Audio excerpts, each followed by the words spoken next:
Welcome to another Bevington Group vignette. I'm Alex Spork, a consulting manager, and today we are going to look at what you really need to know when it comes to AI in today's market. Before we jump in, I'd like to acknowledge the Gadigal people of the Eora Nation, the traditional custodians of the land from which I'm recording, and pay respect to their elders past and present. This is a two-part vignette where today we'll cover the state of the AI market, what AI is and common models you should know, and how combining AI capabilities can generate significant benefit. Next time, we'll touch on how organizations are starting, what a strategic approach to AI can look like, and where to focus to accelerate your implementation and realize benefits. Looking back on the last year, there's been many major developments, key highlights of which include significant text to video model releases, followed by Meta using facial recognition to prevent scammers from creating fake endorsements in a year full of elections, the introduction of new benchmarks to test factual accuracy of models, while lawsuits are being filed for copyright infringement, and Anthropic releasing a computer control model capable of performing computer actions and leveraging other internet accessible AI models. Over the last few years, we've seen thousands of AI developers enter the market. However, it still remains dominated by a few key players.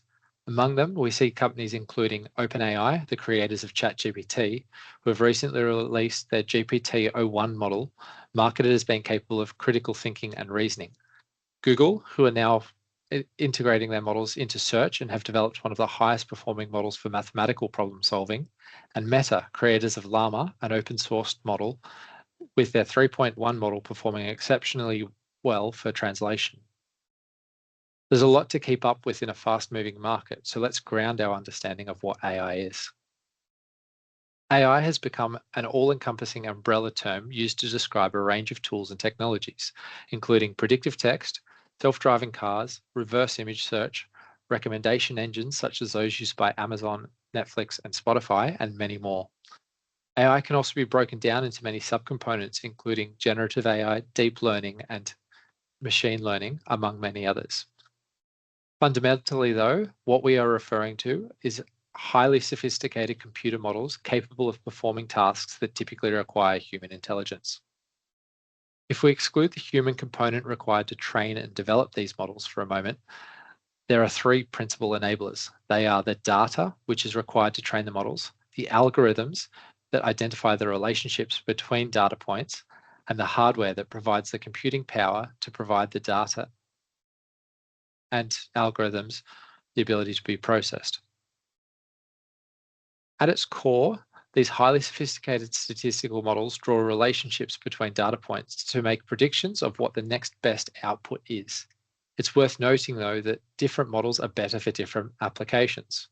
For instance, LLMs, which are trained on significantly large data sets with billions of parameters, can service a broad range of applications from email drafting through to research summarization and analysis of qualitative data. SLMs, which are a smaller version of an LLM, on the other hand, operate better for local deployments where computing power is limited and data sets are likely smaller. Examples include Apple Intelligence and Microsoft Copilot that can run, though in a limited manner, without reliance on the internet. LGMs, or large graphical models, draw probabilistic relationships between random variables and have become increasingly popular for analyzing text and tabulated data that are unstructured. LGMs also underpin a large portion of Microsoft's Copilot, enabling document search. While on the other hand, we have machine learning models, which are good at identifying patterns and making predictions for structured data and labeled data sets. Overall, it's the nature and complexity of the tasks that tend to determine the best model for each use case. Stepping back from the detail of all these models and types of AI for a moment, let's look at the fundamentals needed for business planning. Given the multitude of ways that AI can be categorized, we found that starting with the base capabilities of AI is an easy way to build your knowledge. AI capabilities tend to boil down to 8 areas that can often be deployed in concert.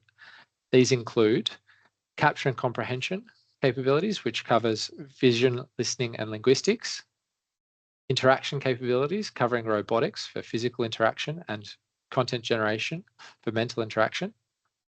And reasoning capabilities, covering discovery or what happened in the past, optimization, what's the best way to go in the present, and prediction, what's most likely to happen and where should we go into the future. These capabilities are surfacing in organizations typically as either everyday AI or game-changing AI use cases. Everyday AI solutions such as Microsoft Copilot or Google's Gemini workspace tend to deliver small incremental benefits to individual users. And as such, they require mass adoption to create any significant gains for an organization. Game-changing use cases, on the other hand, are typically seen to offer greater benefit. However, for many industries, there tends to be trending use cases as many within an industry tend to go after the same big rocks. As such, it's becoming almost a requirement that you do this just to keep up with your competitors. Accordingly, it becomes increasingly important to look beyond industry trends and develop truly innovative use cases that combine AI use cases and capabilities in new ways if you want to get ahead of your competitors. Companies where we've seen this disruptive behavior occurring through use cases include Carbon Robotics, who've combined computer vision and precision targeting robotics to kill weeds with lasers, effectively removing the need for pesticides. DeepMind, who've combined discovery and prediction to make new renewable energy generators viable and increase renewable energy production by 20%. And the CSIRO, who've combined prediction, optimization, and pattern discovery to forecast hospital demand and optimized healthcare resource allocation for Queensland Health. The market has been moving at an incredible pace for the last few years as new players have entered the market and AI has become even easier to adopt. Given this fast pace and potential for disruption, it becomes clear that the time is of the essence. As you look to the year ahead, we'd encourage you to do three key things. Firstly, ensure that your strategy is clearly understood and aligned with the capabilities you look to bring in-house. Second, the approach taken is adaptable and can flex to changes both in the market and in the organization.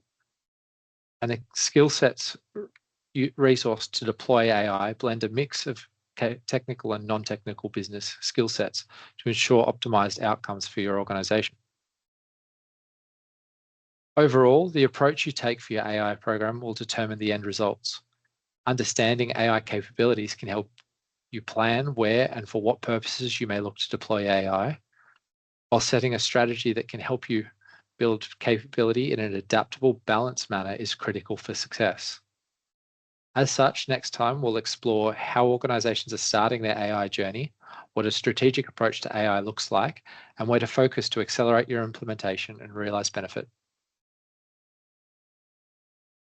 In the meantime, if you have any need for further information or require support to get started, please don't hesitate to reach out.